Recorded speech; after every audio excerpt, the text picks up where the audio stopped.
Buenas noches. Mi nombre es Santiago Gómez. Soy estudiante de la Universidad Militar y en esta ocasión les vengo a explicar sobre el seminario correspondiente. ¿Sí? Hago parte del grupo uno de mi grupo de estudiantes.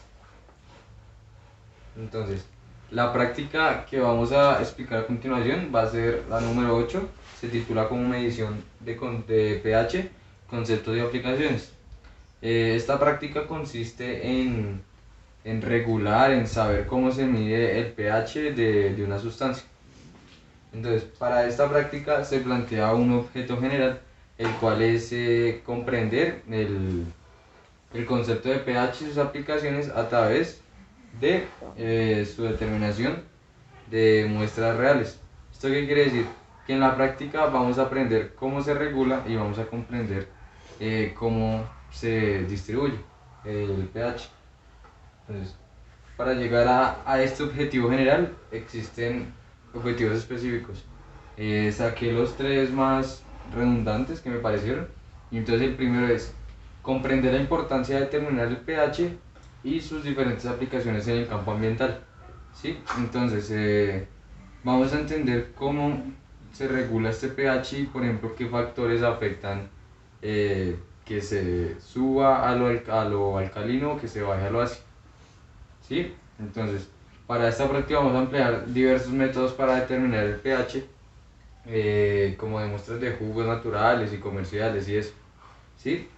Y para esto, entonces vamos a aplicar conocimientos aprendidos en diluciones y para saber el pH de una sustancia vamos a utilizar el repollo morado. Continuando, estas son unas bibliografías que ayudaron mucho para la información y la realización de esta práctica. Tenemos un libro de Timberlake Karen de 2008, se titula Química y ahí nos muestran varios conceptos, varias cosas sobre el pH. Tenemos otro libro que puede ser el de Brown o el de Chang. Continuando con nuestro seminario, hay un concepto que debemos tener muy claro para comprender el pH, ¿sí? Entonces ese concepto es contaminación. ¿La contaminación qué quiere decir? Eh, la contaminación es la inducción de cualquier contaminante a un medio que puede causar un daño irreversible, eh, irreversible o no, en el medio inicial, ¿sí? En el que se trabaja. Entonces, para que ocurra contaminación, la sustancia contaminante debe estar en una gran cantidad para que haya un desequilibrio. Aquí ya masa se puede denominar que es la cantidad y se puede tener unidades de medida de miligramo, perdón, sobre litro. Entonces, hay un tipo de contaminación que encierra a todas, que es la contaminación atmosférica. Esta contaminación atmosférica, que es, esta hace referencia a la alteración de la atmósfera terrestre, susceptible a causar un impacto ambiental. Entonces, existen varios tipos de contaminación, ¿sí? Existe la contaminación del suelo, la contaminación del aire y la contaminación del agua. Empezaremos por la contaminación del aire. La contaminación del aire, para que exista esta contaminación, existen varios factores, como lo puede ser el efecto invernadero o tipos de contaminación del aire, que puede ser cuando se presentan contaminantes gaseosos como el monóxido de carbono, hidrocarburos, la quema de combustibles que son hidrocarburos. Eso genera gases y esto puede contaminar el aire y afecta la capa de ozono, ¿sí?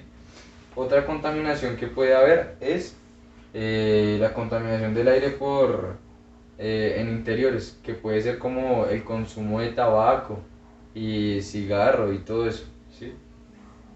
Contaminantes gaseosos pueden ser provenientes de volcanes, incendios e industrias, ¿sí? Entonces, otro factor que contamina el aire es el efecto invernadero.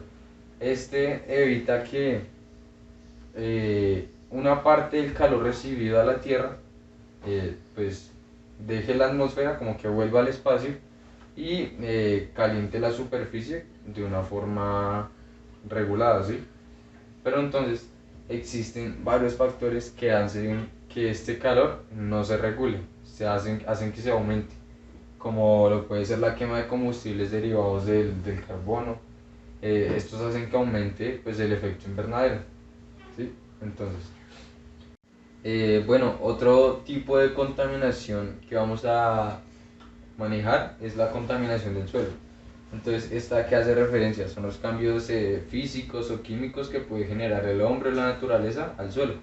Estos generalmente ocurren cuando hay rupturas de redes sanitarias, rupturas subterráneas que se encuentran debajo del suelo.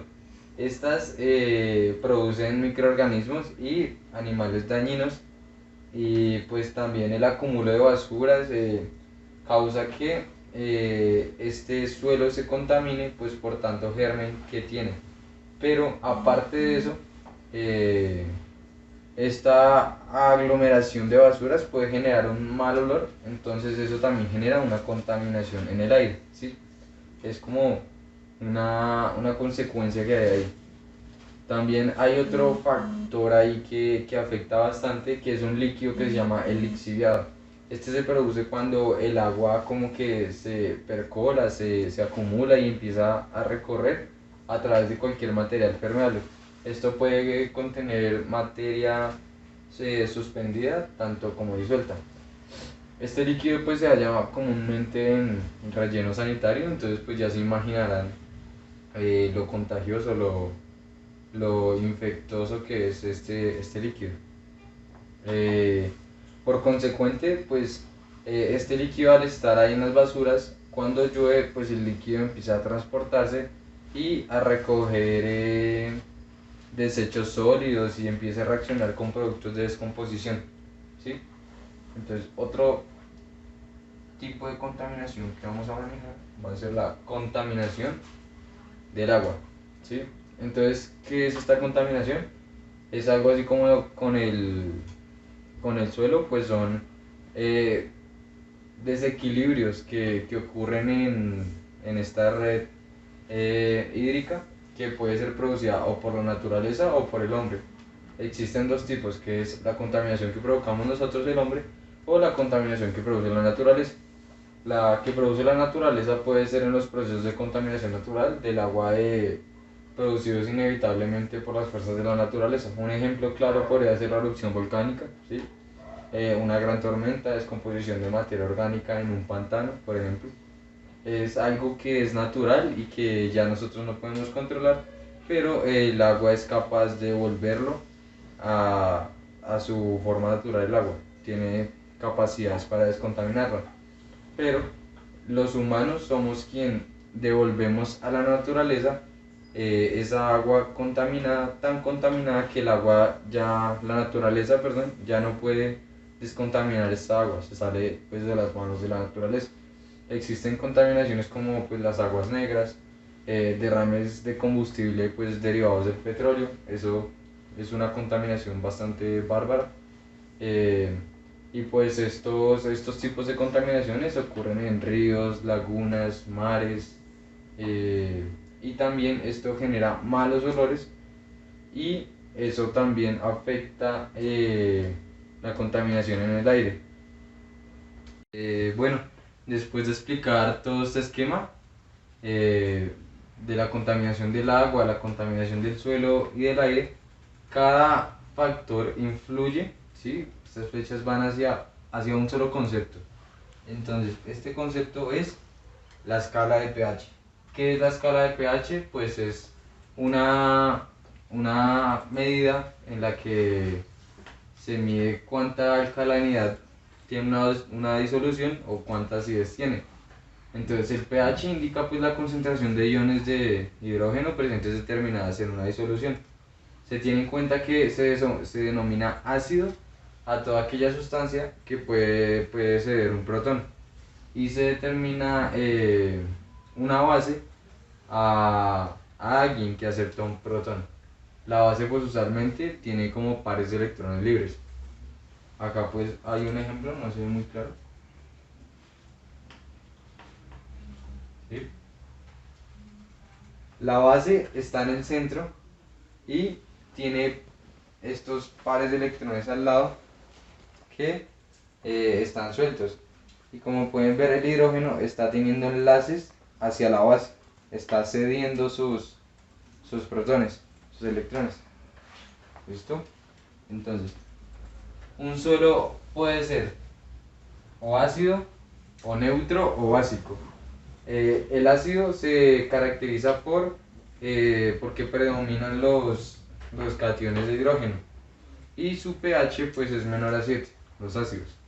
El básico se caracteriza por la cantidad de cationes de hidrógeno que tiene, pues es aproximadamente igual a la cantidad de los demás cationes y su pH es mayor a 7, el básico. Y neutro pues se caracteriza porque predominan aniones de tipo carbonato.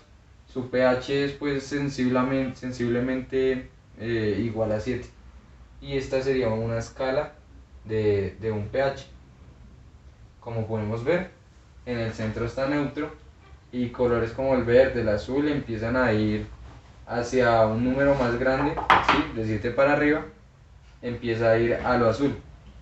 Y los colores que son como más fuertes, más llamativos, como el naranja, amarillo y rojo, empiezan a ir a lo ácido. Bueno, para realizar esta práctica se tuvieron en cuenta varios procesos. El proceso 1 lo tenemos acá, está plasmado mediante un diagrama de flujo. Entonces tenemos el inicio. El primer paso es pues conseguir un repollo morado, quitarle 20 hojas y cortarlos en pedazos pequeños. Estos pedazos pequeños se proceden a echar en una olla con agua que las cubra un poco por encima, un poquito nomás. Y estos se dejan la estufa a que hierva por 10, se dejan la estufa por entre 10 y 15 minutos.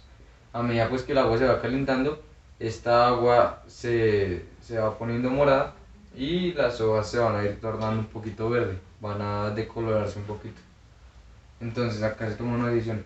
Si el agua con el repollo ya hirvió, se puede continuar a apagar la estufa. Si no, pues dejar unos minutos más y dejar que se torne violeta el agua para así poder terminar el proceso. Bueno, otro proceso que hay que tener en cuenta para este seminario, esta práctica, es el siguiente. Entonces damos inicio y lo primero que hacemos es rotular dos tubos de ensayos, una con hidróxido de sodio y la otra con ácido clorhídrico. ¿Sí? En cada tubo de ensayo hay que adicionar 5 milímetros de cada sustancia. El paso a seguir es tomar 1 milímetro de cada una de las soluciones y adicionar en nuevos tubos de ensayo pues 9 milímetros de agua destilada. Hay que ir rotulándolos. Entonces, después hay que tomar una decisión, ¿sí? Es repetir el proceso pues anterior hasta llegar al pH 7 e ir rotulándolos pues con agua. Si esto ya se cumple, entonces se puede continuar con el siguiente paso. Si no, se debe revisar qué error se cometió y corregirlo de una vez. ¿Sí? Entonces lo siguiente es adicionar 5 gotas de extracto de repollo a cada uno pues, de los tubos de ensayo. Y con esto se cierra esta parte del proceso. Bueno, ya para terminar nuestra práctica, terminamos con el proceso 3, que da inicio con el primer paso, que es tomar una licuota de jugo natural, que son 35 milímetros en un vaso de precipitados. ¿Sí? Qué pena.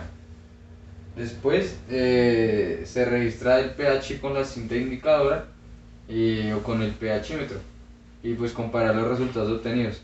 Esto pues se haría en el laboratorio, pero pues lastimosamente no se puede. Después hay que repetir ese proceso con el jugo comercial y con el agua destilada. Después hay que tomar 5 gotas del jugo natural y adicionarles 5 gotas de solución de indicador de repollo. Y con esto se termina.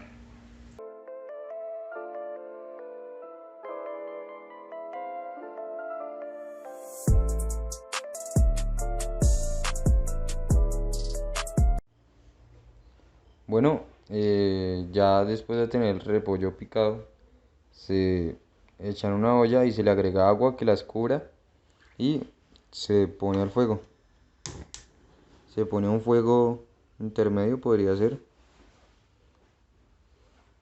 y esperamos a que herva. Bueno, después de unos minutos ya empieza a hervir nuestro indicador y esto quiere decir que ya está listo. Procedemos a vaciar esto en un vaso, en una copa. Bueno, ya teniendo nuestro indicador de pH servido acá en este vaso, procedemos a aplicarle un poco a cada líquido que tenemos. Acá tenemos un poco de gaseosa 4, acá jugo California de sabor a durazno, tenemos vinagre, agua, una solución de levadura y un poco de zumo de limón. Entonces procedemos.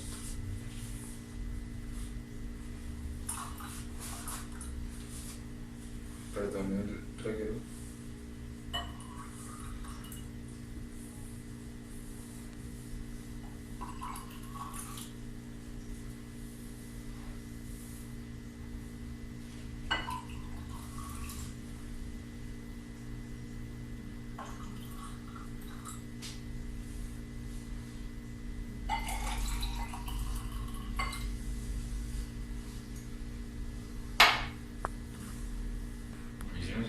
Ya. Bueno, como pueden observar, el indicador de pH cambia la sustancia al color de su acidez o qué tan alcalino es. Entonces, organizándolos de una forma pues de ácido a alcalino, entonces primero el vinagre, ¿sí? Después el zumo de limón,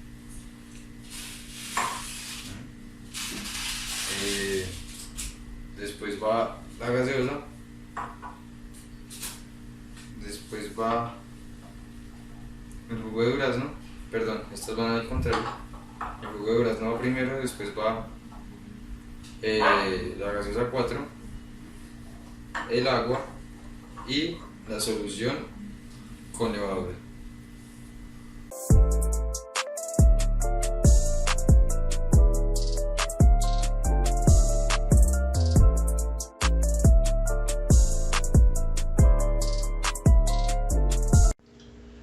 Bueno, para continuar con la realización de este seminario, continuamos con la explicación de la práctica 7. Se titula como volumen molar de un gas. Entonces, ¿cuál es el objetivo general de esta práctica? El objetivo que tiene esta práctica es hallar el volumen molar para un gas que está bajo condiciones experimentales del laboratorio, es producido y recogido sobre agua, ¿sí? Para hallar este volumen se utilizan las leyes de los gases ideales. Entonces se plantean objetivos específicos para poder llegar a este objetivo general que es el que requerimos. Entonces, uno de ellos es producir compuestos gaseosos a partir de reacciones químicas sencillas o determinar experimentalmente el volumen ocupado pues, por un mol de hidrógeno en condiciones normales del laboratorio. También se quiere describir y realizar un experimento sencillo para demostrar las leyes de los gases y también ejemplificar la ley de Dalton, que es la ley de las presiones. Continuamos. Entonces, bibliografías que fueron usadas fueron libros como del delegado Ortiz, de Chang, que es un libro pues la verdad que tiene mucha información de química, es un libro bastante recomendado, y el de Whiten. Bueno, para entender mejor esta práctica se plantea un marco teórico que está plasmado en un mapa conceptual, como lo pueden ver. Entonces el concepto general es el volumen de un gas. Entonces para entender este volumen del gas se tienen en cuenta las leyes. ¿Y las leyes qué son? Las leyes son la relación entre presión, volumen y temperatura en un sistema cerrado. Entonces, una de las leyes conocidas es la ley de Boyle, ¿sí? Esta se basa pues en el volumen de un gas que es inversamente proporcional a la presión que se le ejerce. Entonces, ¿eso qué quiere decir? Que tiene una temperatura constante y mientras más presión se le ejerza, pues el volumen irá contrario a esa presión.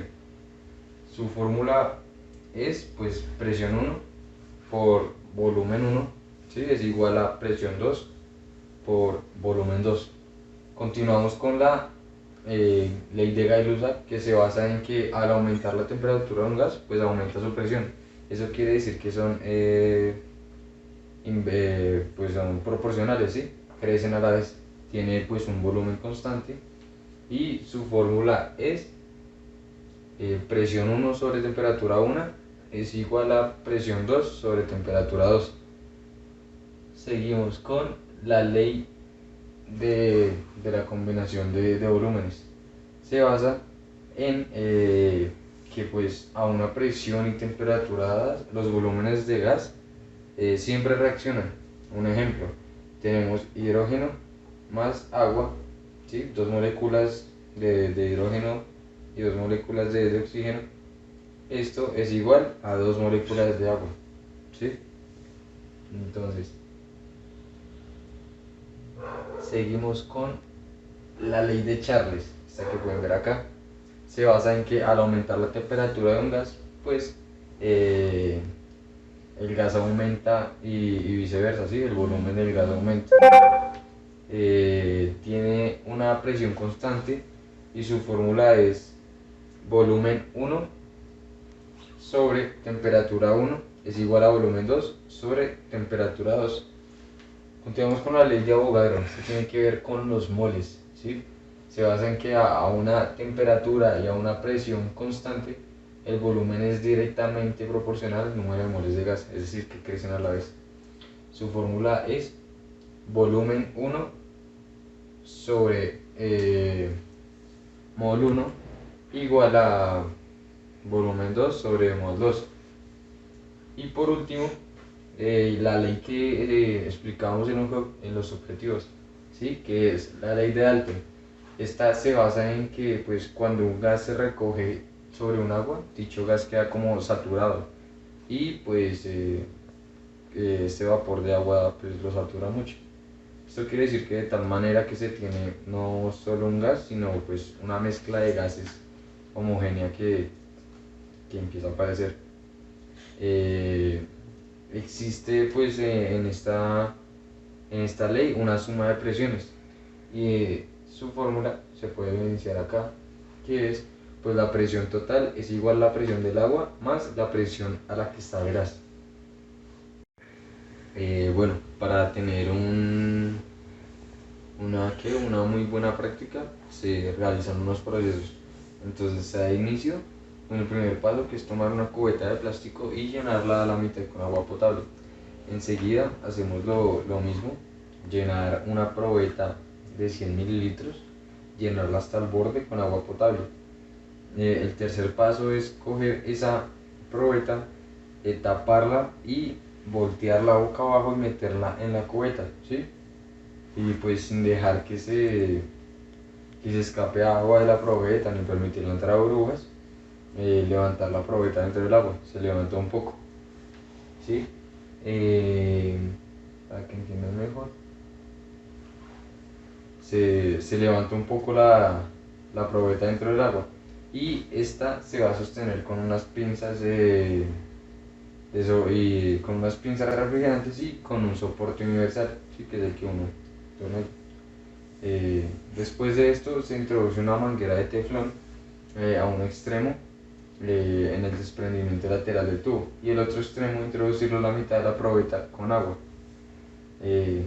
Después vamos a la cabina de extracción y allí adicionamos en un tubo de ensayo de desprendimiento lateral 1.5 mililitros de ácido clorhídrico. Continuamos. Entonces, después de esto, ubicar la pinza para tubo y el soporte universal, ¿sí? Verificar que esté cerrado con el tapón y pesar alrededor de 0,03 gramos de magnesio, de la cinta de magnesio. Entonces, acá toca tomar una decisión, acá es bastante importante esto, porque acá hay que mostrar al docente pues el montaje antes de realizar la siguiente reacción. Si está bien, entonces listo, de una se puede continuar con el siguiente paso.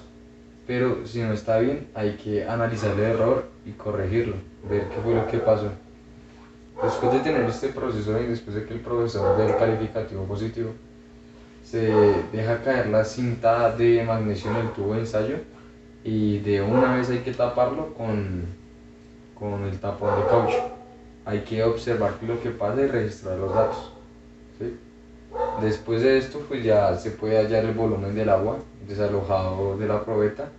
La altura de la columna pues va a variar respecto a lo que disminuye, y la temperatura del sistema. El volumen medido pues corresponde al hidrógeno producido, y este proceso ya se puede terminar. Ya. Bueno, para continuar con esta práctica está el segundo proceso, es un poco similar al primero. Entonces, se repite lo del primer proceso, que es coger una cubeta de plástico y llenarla hasta la mitad con agua potable. Enseguida se llena una probeta de 100 mililitros hasta el borde. Esta enseguida se coge, se tapa la punta, se voltea y se introduce en la cubeta con agua, sin dejar escapar pues agua de la probeta ni permitir entrar burbujas. Se levanta un poco la probeta dentro del agua y después se sostiene la probeta con una pinza refrigerante a un soporte universal, ¿sí? Después de esto se introduce la manguera de teflón por un extremo en el desprendimiento lateral, y el otro extremo se introduce hasta la mitad de la probeta con agua, ¿sí? Entonces se introduce y como ya tenemos un poquito levantada la probeta, llega y se mete la manguera de teflón. En la cabina de extracción es aquí donde cambia el procedimiento, ¿sí? Acá en vez de adicionar 1,5 como lo hacíamos antes, ahora son 2 mililitros, perdón, de ácido clorhídrico. Continuamos. Después de esto, pues ubicar el tubo en pinzas para tubo y soporte universal, y verificar que esté bien cerrado con el tapón. Acá hacemos un pare, acá hacemos un stop, ¿sí? En donde miramos, decidimos, el proceso estará bien. Si está bien, se puede continuar con el experimento, y si no está bien, analizar dónde está el error y corregirlo de una. Después de esto, se miden de 2 milímetros de solución de bicarbonato de sodio al 10% con una jeringa. Después de esto, pues se inyecta esa disolución directamente al ácido clorhídrico concentrado y observar qué pasa, registrar qué es lo que pasa. Y después de esto ya se puede hallar el volumen del agua desalojada de la probeta, la altura que queda después de que el agua se desaloja, y la temperatura de este sistema. Puede dar por cerrada el segundo proceso.